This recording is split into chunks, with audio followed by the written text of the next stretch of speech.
Това видео, което следва да видите, е записано през януари 2026 година. Мина почти половин година, тъй като днес вече е 27 юли и може би дойде моментът, в който е време да го публикувам. Отнеми доста време да реша как точно искам да изглежда това видео, как точно искам да бъде структурирано, какво точно искам да кажа, за да бъда разбран правилно, но това дали ще бъда разбран правилно е строго индивидуално. Надявам се това, което ще чуете в следващите минути, моята история и това, което преминах, да послужат с цел превенция в живота и работата на някои бъдещи монтажисти. Приятно гледане!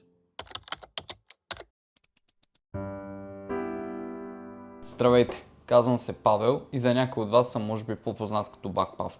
И днес съм тук, за да си поговорим за тъмната страна на фрилансърството. Преди обаче да си кажете кой пък е той, че ще говори за тъмната страна на фрилансърството и изобщо какво е пък фрилансърство, нека малко да ви светна за какво става въпрос. Фрилансърите са хора, които работят на свободна практика, извършват някакъв тип услуга, съответно им се заплаща. Това обаче не е задължително винаги да бъде обвързано с някакъв договор или пък с някакви по-нататъчни отношения с въпросния клиент. Всичко може да бъде one-time offer или така казано само заведнъж. Така аз започнах да се занимавам с това. В момента съм на 20 години и преди около 7 години, когато бях на 13, в мен се породи едно интересно желание да започна да се занимавам с монтаж. Но абсолютно непрофесионално, а напротив. Правих ето такива видеа, в които включвах интересни моменти от моите стримове, в които аз играех разни игри, Fortnite, Counter-Strike и така се опитвах съответно да направя някакви готини монтажи. Не са много готини. Не са готини, но това беше това, което аз можех. И реално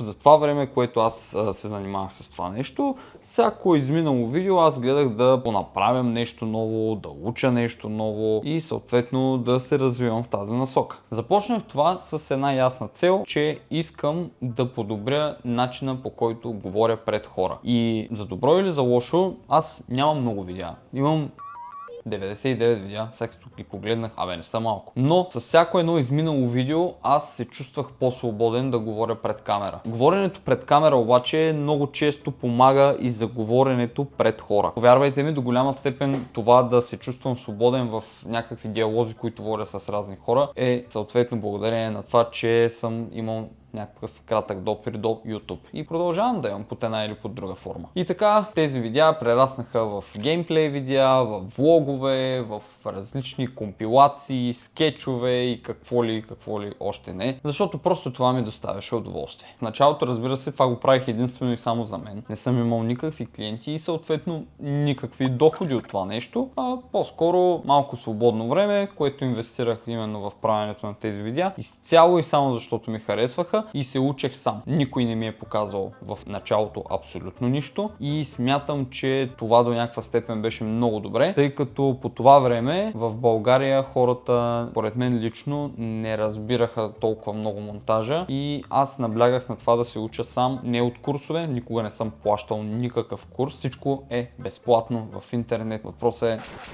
колко вие искате да се научите. Какви трудности срещнах в началото, когато започнах да се занимавам с това? Хубавото нещо беше, че аз бях гледал много видеа. И всяко от нещата, които исках да направя, аз знаех как трябва да изглежда по-точно, как искам да изглежда в програмата, но не знаех как трябва да го направя. Аз не знам по какъв начин се наричат ефектите, как съответно се правят, през коя програма, тъй като аз използвам целият Adobe пакет, работя основно на Premiere Pro, използвам и After Effects и Photoshop, но съответно всяка една от тези програми е за 3 различни неща. И аз бях просто бос в всяка една от тези програми и своевременно се учих малко по малко видео гледам, чуя нещо от някъде, запазя някое видео, седна, че го направя, тегля си някакви кадри. По едно време бях намерил един сайт, в който имаше нещо като стокови кадри, но тип raw footage такъв за някакво видео и просто ги теглех и сядах и започвах да монтирам по тях, правих разни ефекти, просто за да се упражнявам, за да знам какво правя и съответно да стана по-добър. Аз съм много амбициозен човек и си казах, че в един момент,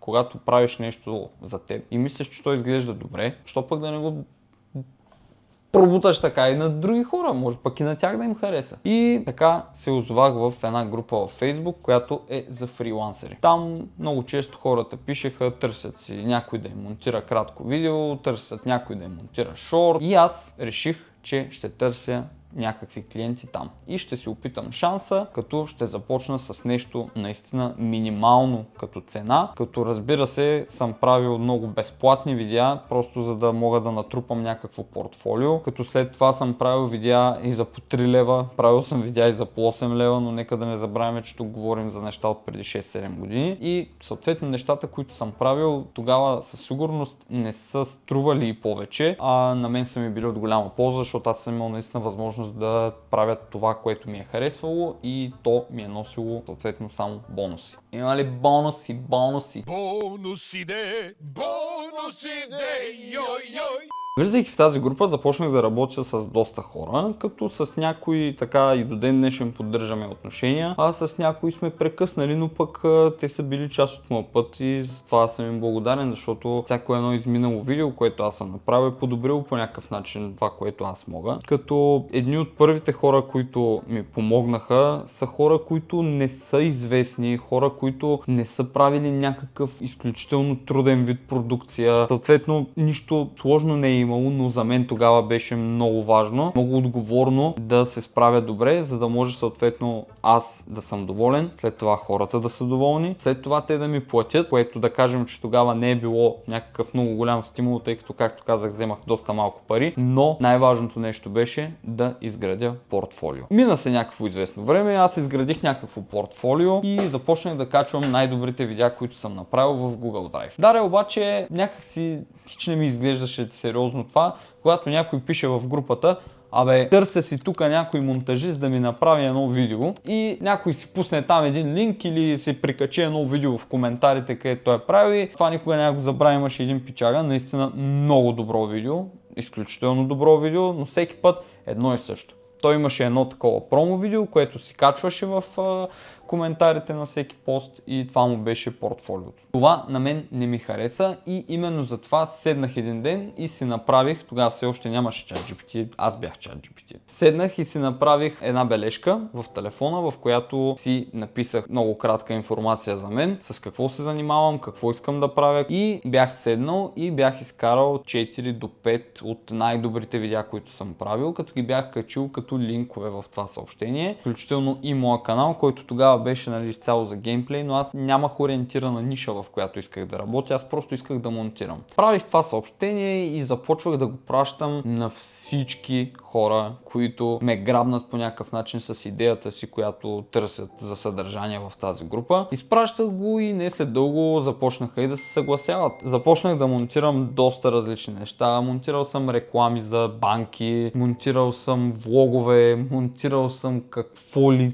ли не. От най-простата реклама, която може да се сетите и някакъв шорт, до предаване. Това е наистина много интересно нещо, но за това ще си поговорим малко по-нататък. Там има една много интересна история. Преди обаче да продължа към частта, в която вече монтажа започва да заема малко по-важна част в моя живот, искам да отделя малко време на един специален човек в това общество, на видеомонтажистите, на операторите в България. Колкото и така нескромно да звучи, според мен той е един от най-добрите в България и ще го кажа не заради друго, не защото той е може би най-добрия. Няма такъв термин, всеки е добър за себе си, но той е много отговорен, много разбиращ работата си и преди всичко останало ми е много добър приятел. И това е Александров, Юлката. Познаваме се с него от, не знам, може би от 10 години, откакто беше стримър в Twitch. И в един момент, когато Юлката започна да се занимава с монтаж, малко по-късно започнах и аз. И това е човека, който ми е дал толкова много съвети за това как да монтирам по-лесно, как да си спестявам повече време. Човека, който ми е помагал в толкова много ситуации, ме е вадил от толкова много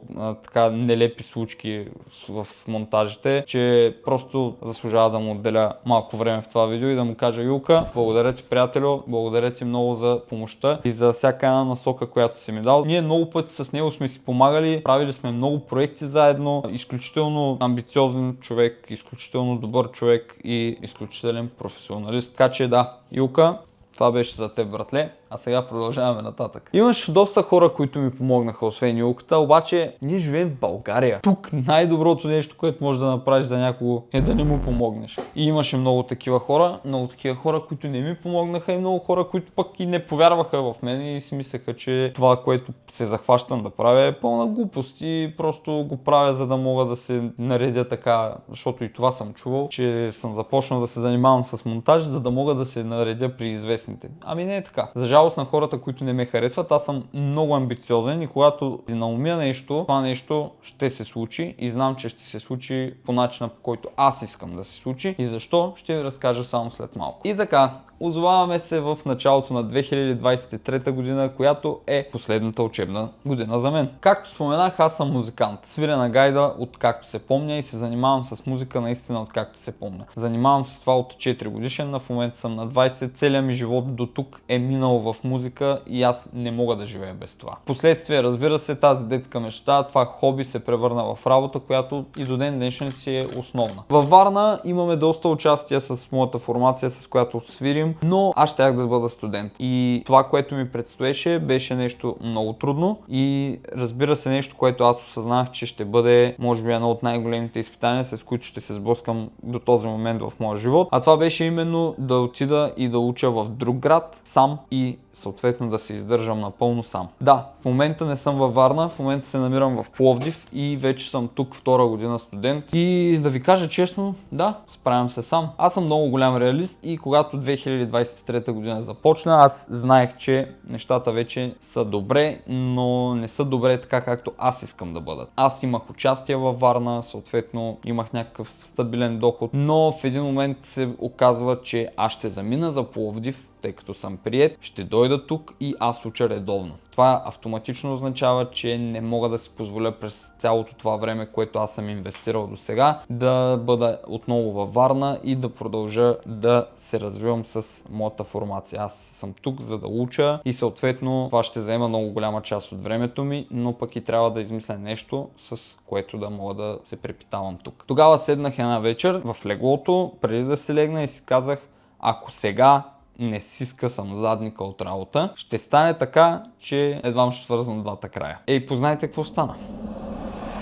Добре, че нямам шево, ама го скъсах. Започнах да монтирам всеки ден. Всеки ден, всяка вечер, до късно, до сутрин не спях. Сутрин ставам в 5, монтирам до 7:30, отивам на училище, връщам се, къпя се, сядам, монтирам до 5. И това беше един непрестанен цикъл, защото аз си бях казал, че сега трябва да докажа колко съм добър, за да може когато дойде вече септември месец, когато завърша, когато дойда в Пловдив, аз ще имам стабилен клиент, 1, 2, 3 без значение, от които аз да мога да живея нормално. И под нормално не разбирайте някакъв лукс, аз живея под наем, първото което е.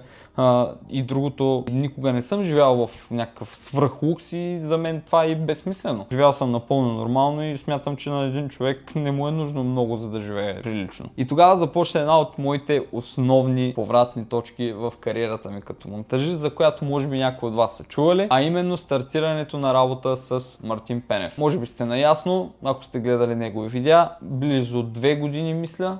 Ако не бъркам, може и малко повече да са били, може и по-малко, разни прекъсванки. Ние работихме заедно с Марто и направихме много интересни проекти и съответно мисля, че успяхме така доста да разгърнем потенциала на българския YouTube. И това ми беше много интересно. Това ми беше много интересно и дълго време Мартин беше моят основен клиент, моят основен човек, с когото работих. Клиент не е точно думата, която обичам да използвам, защото някак си не ми звучи на място в този бизнес, в този бранш, но да кажем, че с Марто работихме заедно дълго време и прекъснахме.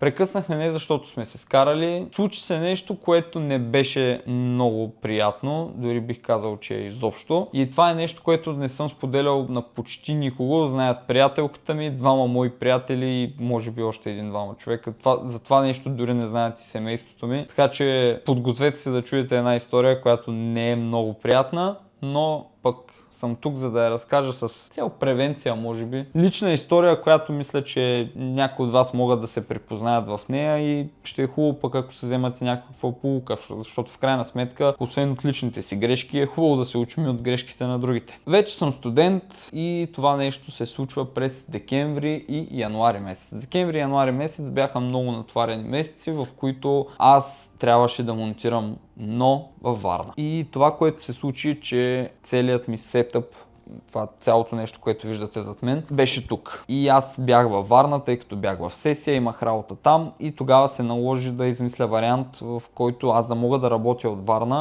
тъй като имах срокове, които трябва да спазвам. А нещо, на което аз най-много държа в работата ми като видеомонтажист, е да бъда точен с хората, с които работя. Тогава си купих лаптоп и се прибрах в Варна, като тогава бяхме говорили с Марто, че искаме да направим малко по-различен вид монтаж, малко да вдигнем нивото. Добре, но тогава аз бях стигнал едно ниво, което имаше някакъв застой. Исках също да надградя по някакъв начин. И опитах да надградя с нещо. Опитах да надградя с едно видео, което правих, не знам, беше много време, не си спомням точно, но си спомням, че ми отне много време и много нерви. И с това видео имаше проблем. Не можахме да го качим на време, не можахме да го направим както трябва. Имаше някакви грешки, един експорт, втори експорт. И аз някак си го приех много, не знам защо, но го приех много вътрешно. Това, че нещо не съм се справил както трябва. Защото аз искам да съм перфекционист в нещата, които правя. И когато правя нещо такова и то изглежда посредствено, изглежда адски несериозно. Това не е нещо, което ще го видят двама човека. Това са неща, които ги гледат стотици хиляди в YouTube и моето име също е там. И някак си не е окей. Просто имал съм такива провали, които наистина може би е хубаво човек да ги има, за да не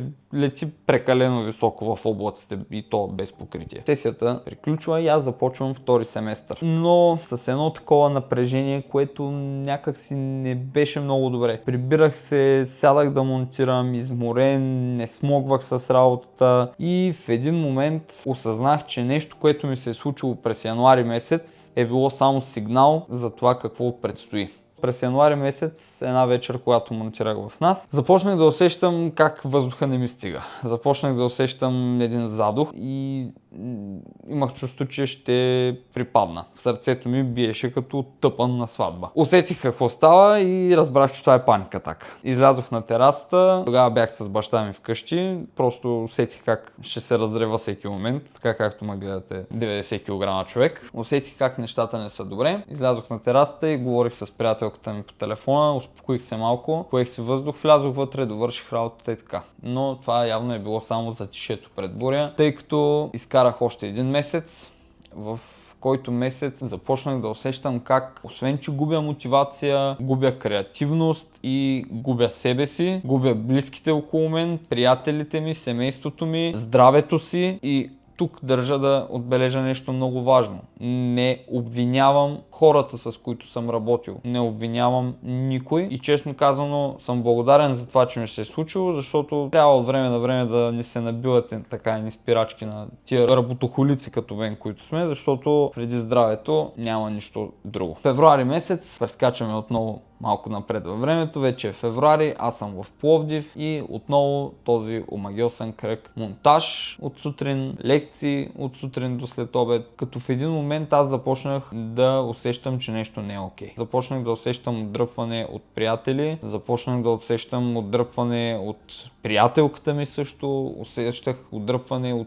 от всички около мен, но по-лошото от всичко беше, че усещах отдръпване от самия себе си. И това беше само защото аз си го правех така. Когато дойдох в Пловдив, бях 83 кг. В момента съм 93, а миналата година, за този период, който аз ви говоря, качих близо 15 кг за един месец. От февруари до март. Започнах да получавам изключително много паник атаки по време на работа. Представете си как сядам ето тук на това бюро, монтирам, така съм абсолютно нормален и весел, както си говорим в момента. И изведнъж аз започвам да рева. И това е неконтролируемо. По никакъв начин неконтролируемо. Продължавам да работя, изобщо това не ме смущава, но ето тук река. Река, защото насъбран стрес, всичко. Спрях да ходя да тренирам. Не, че съм някакъв културист, харесва ми да ходя да тренирам в фитнеса. Тогава бях спрял. Няма да забравя, купих си карта за февруари месец и отидох веднъж в деня, в който купих картата и цялата ми карта изгоря. И след това от март до не знам до кога изобщо не си бях купил карта, просто защото нямаше смисъл.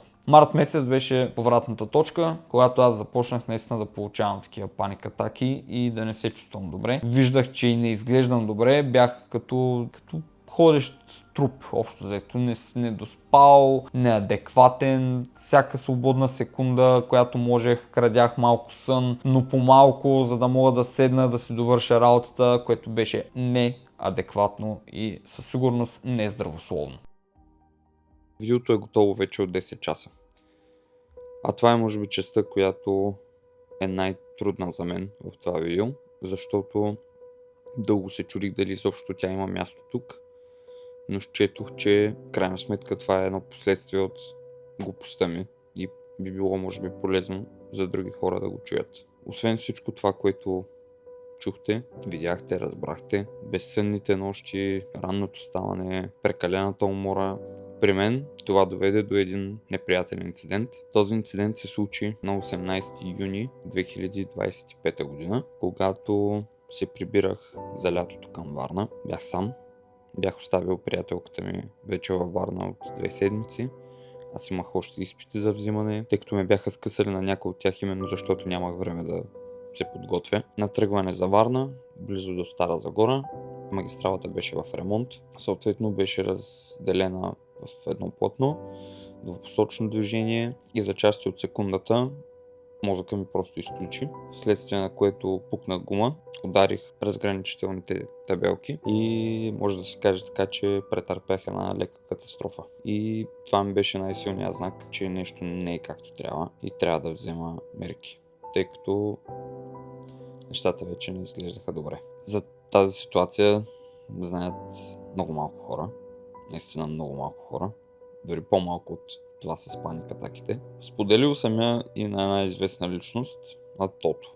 Защо я споделих на Тото? Споделих я, защото точно когато пътувам, обичам да слушам подкасти. Изгледал съм почти всички подкасти на Тото. Има един единствен обаче, който стои започнат и е стигнал някъде до средата и не знам дали имам смелост да го довърша, честно казвам. И кога ще го направя. Това е подкаста му с Кръстю Лафазанов, където той говори много за Господ. И случайно или не, това, което на мен се случи точно в този момент на подкаста, в който те говориха именно за Господ.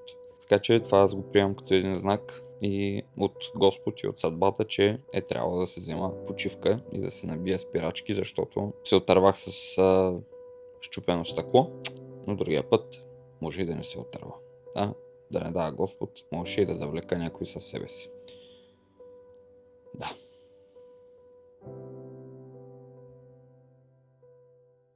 Тогава, след един разговор, който проведох с приятелката ми като страничен наблюдател, който живее с мен, човек, който е всеки ден с мен, си поговорихме и аз помислих и абсолютно сам взех решението да седна и да говоря с Марто, като тогава беше така много трудно за мен да седна и да водя този разговор с него, но му казах: Марто, аз не се чувствам добре и не искам да продължавам да правя това по този начин, по който го правя и имам нужда да спра. Тогава това, за което наистина мога да му кажа Евала, е, че той каза: няма проблем, приключваме. За да бъда максимално коректен, разбира се, довърших всичко, което имах да правя към него и си взех една почивка. Почивка, която не знаех дали ще продължи нещо изобщо след нея или това ще бъде почивка с край. Март, април, май, юни, юли, август. 6 месеца, в които аз монтирах някакви съвсем дребни неща, които не ми отнемаха много време. И знаете ли, още от 1 април, тъй като оговорката ни беше, че на 1 април приключваме с всичко, на 1 април се чувствах някак свободен. Свободен се чувствах, че мога да седна да гледам филм,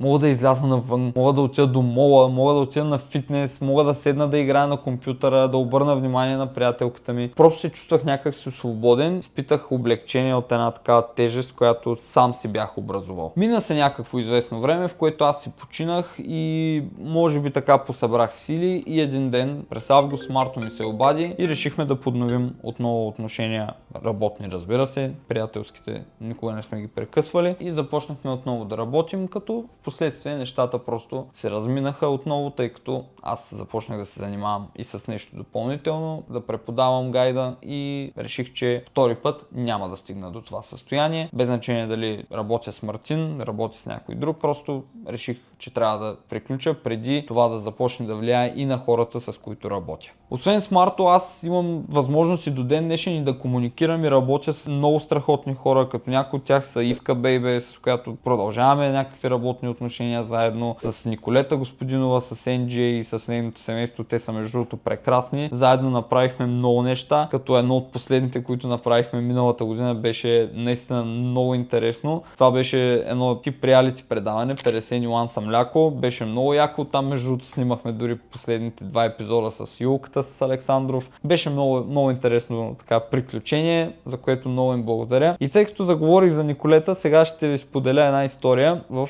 другата насока, която обикновено хората, които монтират, решават да се насочат, а именно това да се занимават с видеозаснемане. Винаги съм искал да снимам, имам много камери в нас, имам много техника и винаги ми е било мечта и по някакъв начин съм искал да участвам в някакъв такъв проект. Но никога не съм имал такава възможност. И в един слънчев ден, когато аз тъкмо се нанасям в Пловдив, Николета ми се обажда и ми казва: бе, така и така, аз ще имам едно събитие в София, 2 дни, искаш ли да дойдеш и да го заснемеш и да го монтираш и така нататък. И аз викам: супер! И тогава си бях купил ето това. Ето това е Sony A6400. Като ви казвам, че Юлката ми е много добър приятел. Това е старата камера на Юлката. Купих я и с нея така може да се каже, че ми е започнала до някъде кариерата, ако може да се нарече кариера. Та да, натоварих една чанта багаж и заминах за София без изобщо да знам какво ще правя там. Взех всичко, което имам. Стативи, една, втора камера, осветление, някакви рингове, 3 почта, телефони, пауърбанки, кабели. Всичко бях взел, което имах, просто защото не знаех кое ще ми потрябва. Но типично като един истински професионалист отидох, разгледах залата, кое какво ще ми трябва, все едно изобщо имам някаква представа какво ще правя. И първия ден обаче, това беше едно като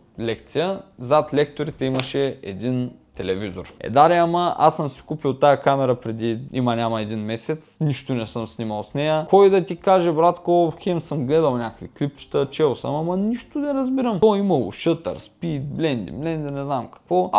Общо взето като пуснах файла и отзаде така правиш телевизора зад хората и това нямаше по никакъв начин как да се оправи. С фликове, дефликари, какви ли не глупости после гледах, нищо не го оправи. Щупих всички файлове, общо взето. Щупих всички файлове, обаче пък за втория ден разбрах каква е грешката, поправих го и снимах. Направих 2 или 3 видеа, мисля, че излязаха от цялото събитие и не ги харесах. Изобщо. И това беше, може би, първия път, в който предадох наистина такъв голям проект, без наистина да съм сигурен, че нещо в него става. И го дадох на Николета и тя се ми казваше: ще го кача, ще го кача тук, то малко ще е скрито, аз после ще го пусна на едни хора, после ще го направим публично. До ден днешен това видео не съществува никъде в YouTube, защото аз го осрах. То не прилича на нищо. Кофти заснето, зле калър грейдното. На моменти заснето така, все едно имам Паркинсон и ми треперят ръцете. Не го качи.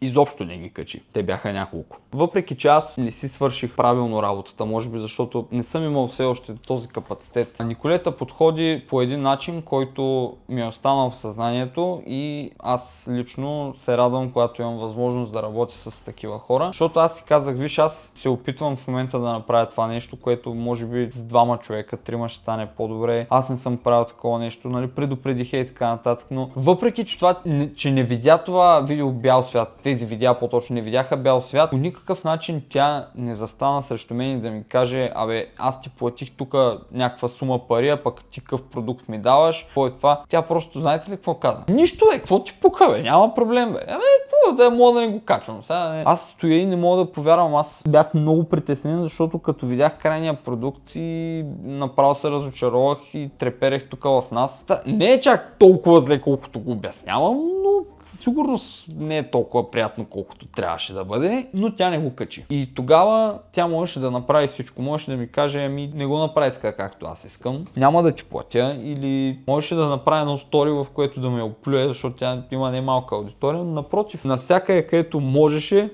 ми създаваше работа. Аз съм си спечелил толкова много запознанства и клиенти благодарение на нея и на нейната приятелка и колежка Наси. Толкова много хора са минали, така да се каже, през мен благодарение на тях. В живота няма случайни неща. От една група във Facebook, микроинфлуенсъри, макроинфлуенсъри, гигаинфлуенсъри, хеви метал инфлуенсъри до най-големите, докато в един момент осъзнаеш, че понякога работата с най-големите, защото съм имал възможност наистина да работя с някои от най-големите инфлуенсъри в България, понякога тази работа не е толкова приятна, защото тези хора летят в облаците. И това не е много добър показател за тях, защото преди всичко трябва да бъдат хора. Бърнаута, който претърпях и паник атаките, до които стигнах, слава богу, отминаха. Отминаха преди много време и то много набързо и смятам, че отминаха, защото се спрях. Защото си казах, стига, здравето ми е по-важно. Тогава съм бил на 19 години, да се съсипвам здравето за едни пари няма никакъв смисъл. Пари се печелят. Тогава просто реших да спра, защото това наистина не се отразяваше добре на психическото ми и на физическото ми състояние и на връзката ми с всички хора около мен. И затова искам да се обърна към всички хора, които започват сега да се занимават с видеомонтаж. Няма такова нещо като правилна етика на работа в монтажа в България. В България всеки иска да си получи видеото от днес за вчера, ама ако може да е с най-добрите ефекти, ама ако може да е с най-добрата музика, ама ако може и да си оставил и сърцето и душата там, но да си го направил за половин час. Големите продукции работят с много хора. В Америка, например, за едно видео, което вие сте гледали в YouTube като на MrBeast, MrBeast има примерно един човек, който се занимава с Roll Cut. Roll Cut е когато вие получите суровите кадри, карате ги в програмата, нарежете ги само, след това те отиват към следващия човек. Следващия човек се занимава само с оцветяване на кадрите, с color grading, следващия се занимава само с анимации, последващия се занимава само с аудио, третия, четвъртия, петия се занимава само с музика, след него се занимава само с voice-over. Какво се случва за едно видео? Имаме 10 човека екип. Даре, ама в България не е така. 10 човека екип стоят на този стол. И това съм аз. И това е не само аз, това е всеки един монтажист в България, защото за жалост в България това все още не е толкова развито, но вървим в много правилна посока и според мен до някоя друга година YouTube в България ще превземе телевизиите, което е много хубаво. Когато от вас се очаква да свършите работа за 7 човека сам, съответно, нали се сещате, че това нещо малко или много влияе по някакъв начин и на психиката, и на физическото ви натоварване, защото всичко това е отделен сегмент, в който вие трябва да сте изключително внимателни и когато разделите всички тези сегменти, накрая трябва и да ги съберете в една екзодия, за да може да получите готовото видео. Нека си го поговорим малко и за заплащането обаче. Заплащането в България може би вече е малко по-адекватно от това, което беше преди 1, 2 до 3 години, но със сигурност не можем пък да го сравним с това, което е в чужбина, тъй като за едно цяло видео, което ние правим тук в България, вземаме парите, които в Америка или цяло на Запад вземат само за този roll cut, за който ви казах. Аз ще ви кажа какви са цените в момента в България. Цените, които се вземат за едно видео, от всички масови видеа, които гледате в момента в YouTube, е между 200, даже може би 250 лева бих казал, до към 300, максимум 400 лева, според зависи какво е видеото, има ли спонсори, каква е договорката прямо монтажист, контент креатор. Много са малко проектите, на които могат да се вземат повече пари. Могат да се вземат, разбира се, но не точно в такъв тип YouTube контент, който, например, аз правих с Марто. На мен този контент ми писна и аз се чувствах изчерпан. Нямах какво повече да дам в този контент. Креативността ми замина и аз предпочетох да спра, защото когато аз не съм креативен, не мога да бъда продуктивен. Когато не съм продуктивен, не мога да дам най-доброто от себе си във видеото. Започвам да изпускам моменти, които не трябва да изпускам и съответно по този начин разрушавам видеото, разрушавам и структурата на канала. Затова е по-добре, когато усетите нещо такова, да спрете, тъй като освен, че убивате и желанието си за работа, убивате и каналите на хората, с които работите. Това, което искам да кажа на всички е просто пазете си здравето. Не винаги 200 лева ще ви направят по-богати. Не винаги с 200 лева ще си купите това, което искате. Да, вие вероятно ще си го купите, но последствията от изкарването на тези 200 лева понякога могат да бъдат много тежки. И го казвам като човек, който качи 15 кг. Не е окей, но разберете едно. Тази работа, монтажът на видеа, в видеоедитинга, както искате го наречете, няма такова нещо като правилна етика на работа, защото просто не съществува. Няма как да има такова нещо, когато работа за няколко човека се върши от един човек и то за минимално време. И пак казвам, аз съм щастлив, че това ми се е случило, защото смятам, че след тази случка започнах да ценя труда си много по-добре. Започнах да ценя труда си до степен, до която аз да избирам с кого да работя, до степен, до която да ми е приятно да правя дори съвсем нормални неща, без значение какви ще бъдат парите. Разбира се, парите са много важен фактор, но в един момент просто разбирате, че когато имате правилното портфолио, когато имате правилните умения и знаете какво можете, реално погледнато нищо не може да ви спре. Ако сте достатъчно добри, достатъчно нахъсани, ще успеете във всяка една сфера, без значение дали това ще бъде видеомонтаж, дали ще бъде видеозаснемане, дали ще бъде музика или каквото и да е друго, с което се занимавате, защото има хиляди неща. Говорих много неща, надявам се, че не съм ви отчаял. Това беше просто една такава изповед, но исках просто да споделя тази история, за да ви разкажа каква е реалността в това да си фрилансър и то от толкова време, защото аз съм фрилансър вече с, така да се каже, с хора, които работя около 6 години, малко преди COVID може би, и съм минал през някакъв път, малко или много, и смятам, че просто най-важното нещо, което трябва да се научите в самото начало е още да знаете колко ви струва труда и да го цените. Защото няма как, когато вършите нещо за 2 лева, да искате то да бъде продадено за 200. Но няма как и да вършите нещо за 200 лева и то да бъде продадено за 2. Благодаря ви, че останахте до края на видеото и ще се видим в някое следващо такова. Да, и в момента снимам с Osmo Pocket 3, така че ще има повече видеа. Купих си камерка специално заради това. Скоро ще има много интересни неща покрай мен, така че може да ме последвате в моите социални мрежи. Скоро ще има и един нов профил, който ще може да последвате. Все интересни неща. От мен, чао!